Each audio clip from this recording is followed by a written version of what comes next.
পেশায় একজন মুচি, অর্থাৎ রাস্তার ধারে পুরনো জুতোগুলোকে সেলাই করা। কিন্তু তার লেখা বই আজ বিশ্ববিদ্যালয়ে পড়ানো হয়। আগে হ্যাঁ, ভারতবর্ষের এই মুচির লেখা বই ইগনু অর্থাৎ ইন্দিরা গান্ধী ন্যাশনাল ইউনিভার্সিটিতে পড়ানো হয়। এখানেই শেষ নয়, তার লেখা অটোবায়োগ্রাফি পাঞ্জাব ইউনিভার্সিটিতে পড়ানো হয়।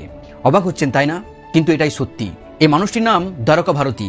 পাঞ্জাবের হুশিয়ারপুরের বাসিন্দা তিনি। ক্লাস 2 পর্যন্ত পড়াশোনা করেছেন, কিন্তু তার লেখা বই দিয়ে পিএইচডি করছেন ছেলেমেয়েরা।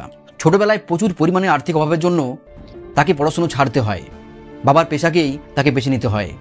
রাস্তার ধারে বসে জুতো সেলাই করে তার যেটুকু রোজগার হয় সেটুকুই তিনি সংসার চালাতে কাজে লাগান। কিন্তু তার স্বপ্ন ছিল বরাবরই তিনি লেখক হবেন। তিনি যেমন নোংরা জুতোগুলোকে সেলাই করেন তার সংসার চালানোর জন্য, এবং সেই হাত দিয়েই আজ লিখে ফেলেছেন অনেকগুলি বই। তার লেখা বই হলো এক মুচিকা আদবি জিন্দেগি নামা। এছাড়াও লিখেছেন দলিত দর্শন এবং হিন্দুত্ব কি দুর্গ।